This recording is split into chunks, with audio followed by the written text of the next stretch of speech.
Welcome to my channel Moms on Wheels. Hello friends, অনেকে আমাকে প্রশ্ন করেছো যে একেবারে ছোট বাচ্চাদের নখ কি করে কাটা যাবে, মানে নখ কাটতে গেলে যাতে লেগে না যায়, কোনো ব্যথা না লাগে বা কিভাবে এটা করা যেতে পারে সেই সম্পর্কে। তো ওই কথাটাই আজকে আমি বলবো বলে এলাম। আমি পুরো প্রসেসটা বলে দিতে চেষ্টা করছি যাতে তোমাদের সুবিধে হয়।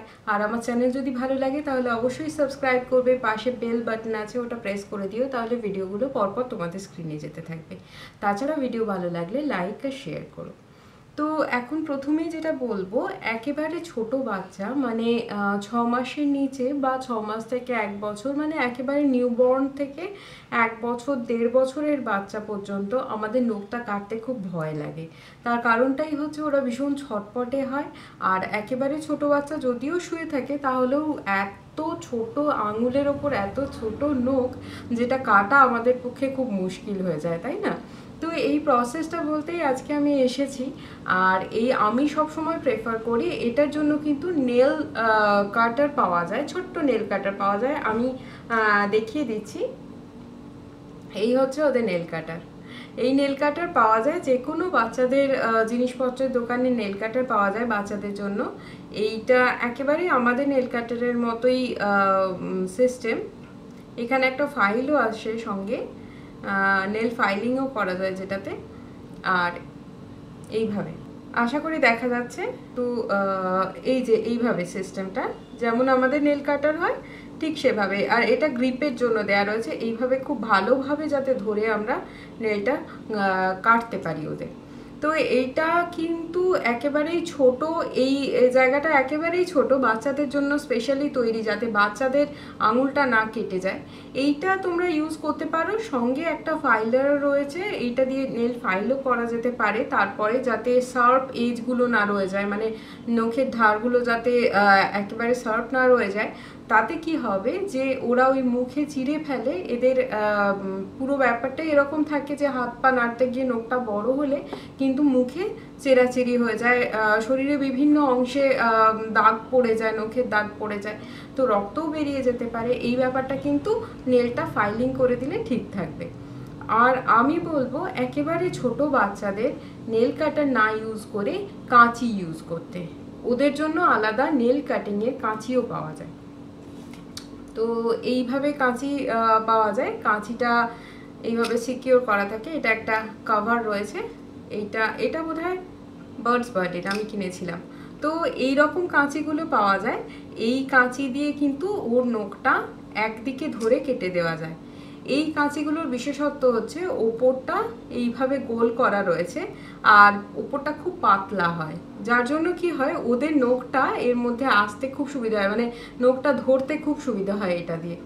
তো এই কাঁচিগুলো একটু দেখে নেবে, কারণ কিছু কিছু আমি দেখেছি ডিফেক্টিভ রয়েছে। এইটা যেমন ভীষণ মোটা ছিল বলে আমি এই কাঁচিটা ইউজ করতে পারিনি।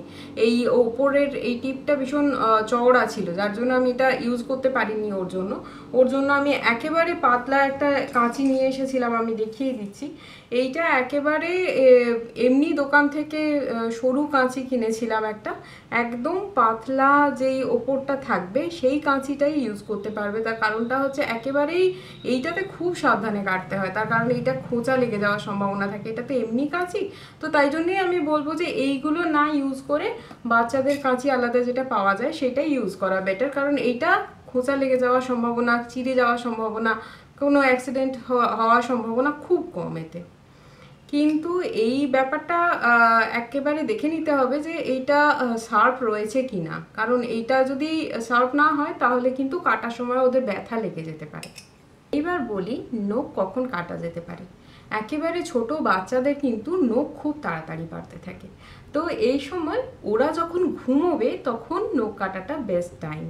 তার কারণটা হচ্ছে ওরা অত ছটপট করছে না, আর হাতটাও আমরা নিশ্চিন্তে ধরতে পারছি, আর খুব ভালো করে গ্রিপ করতে পারছি, মানে খুব ভালো করে ধরে রাখতে পারছি। তো এই ব্যাপারটা যতক্ষণে চলে আসছে ততক্ষণে ওরা যখন ঘুমোচ্ছে তখন কিন্তু আমরা হাতটা ধরে নখের একদিক থেকে আরেক দিকে, কাঁচিটা কিন্তু একদিকে প্রথমে ধরবো, একদিকে ধরে আস্তে আস্তে কাটতে কাটতে নখটা কাটতে কাটতে কিন্তু এগোবো। আর এই সময়টাতে খেয়াল রাখতে হবে যাতে পাশাপাশি চামড়া আমরা না কেটে ফেলি কোনোভাবেই। তো এই হাতের নখটা কাটবো, সেই হাতটা খুব ভালোভাবে ধরে রাখবো আর আঙুলটা খুব ভালোভাবে ধরবো যাতে ও একটু এপাশ ওপাশ করে দিলে ওর হাতে না লেগে যায়। তো এইটার পরে একটা একটা করে প্রত্যেকটা আঙুলের নখ কাটার পরে আমরা কি করতে পারি, ফাইলিং করে নিতে পারি। তার জন্য কিন্তু এই নেল কাটারটা জরুরি, যেটার এইখানে একটা ফাইলিংয়ের অংশ রয়েছে, এইটা দিয়ে নেলটা ফাইল করে নিতে পারি। আমাদের নখ যেভাবে ফাইল করা হয় ওদেরও ওইভাবেই ফাইল করতে পারি, খুব আস্তে আস্তে। তাতে কি হবে, নখের ধারটা বেড়ে থাকবে না, শার্প থাকবে না, তাতে ওদের কেটে যাওয়ার সম্ভাবনাটা কম থাকবে। তো এই হলো হাতের নখ। আর পায়ের নখটা কিন্তু একটু খেয়াল রাখতে হবে। পায়ের নখটা কাটার সময় কিন্তু পায়ের নখটা ওদের একটু চাপা হয়, তো এই সময় পায়ের নখটা একটু বেশি বাড়লে হাতের নখের তুলনায় পায়ের নখ কিন্তু কম বাড়ে। একটু বেশি বাড়লে তারপরেই কাটা ভালো। আর একেবারে ভেতরে করে কেটে দেওয়াটা কিন্তু নখটা ঠিক নয়। একটুখানি অল্প কিছু বেড়ে থাকলেও কোনো সমস্যা নেই, তো অল্প কিছু রেখে দিয়ে নখটা কাটা উচিত। তার কারণটাই হচ্ছে খুব বেশি করে আমরা যদি কাটতে যাই তখন নখের সাথে কিন্তু চামড়াটাও কেটে যাওয়ার সম্ভাবনা থাকে। বাচ্চাদের ক্ষেত্রে আমরা এই রিস্কটা নেব না। তো এইটা আমরা একেবারে ছোট বাচ্চাদের জন্য ইউজ করতে পারি। আর 1 বছরের পরে ওদের নখটা মোটামুটি নেল কাটারে কাটার মতো হয়ে যায়, তো তখন এই নেল কাটারটাই ইউজ করা যেতে পারে। আমি প্রেফার করব একেবারে 1 বছর থেকে 5 বছরের বাচ্চাদের পর্যন্ত এই ছোট নেল কাটারের নখটা কাটার জন্য। আর 1 বছরের নিচের বাচ্চাদের অবশ্যই কাঁচিতে নখটা কাটার জন্য। তার কারণ হচ্ছে অন্য কোনোভাবে, মানে কেউ হয়তো একটুখানি কেটে নিয়ে হাত দিয়ে কেটে দিচ্ছ, এটা কিন্তু একেবারেই ঠিক নয়। কারণ ওটা সমান হবে না এবং সব দিনের জন্য নখটা ওইভাবেই বাঁকাভাবে বাড়তে থাকবে আর ব্যথাও হতে পারে। তাছাড়া একটা দিকে বেশি কাটা হয়ে যেতে পারে, তখন ব্যথাটা বেশি হবে আর বিভিন্ন ধরনের সমস্যা আসতে পারে। তার কারণ নখের কোণে ময়লা জমে গেলে, নখটা কিছুটা রয়ে গেলে ওই নখের কোণে ময়লা জমে থাকতে পারে, যেটাতে ওদের হাইজিনের প্রবলেম হবে, তাছাড়াও ব্যথা হতে পারে। তো এই ধরনের বা দাঁত দিয়ে নখ কাটা অভ্যেসটা তো ভীষণই খারাপ, এইগুলো কিন্তু একেবারেই করা উচিত নয়। অতএব শুধুমাত্র আমরা কাঁচি ইউজ করতে পারি, তাছাড়া আমরা নেল কাটার ইউজ করতে পারি। এই দুটো ছাড়া আমি কিন্তু খুব একটা অন্য কোনো কিছু প্রেফার করি না। আমার নিজের ছেলের জন্য এই দুটোই ইউজ করেছি। দেখো, তোমাদের যদি হেল্প হয় আমাকে অবশ্যই কমেন্ট করে জানাবে। তাছাড়া কোনো প্রশ্ন থাকলে অবশ্যই আমাকে কমেন্টে লিখে পাঠিও। আর আমার চ্যানেল ভালো লাগলে অবশ্যই সাবস্ক্রাইব করো আর ভিডিও ভালো লাগলে লাইক আর শেয়ার করো। Thank you.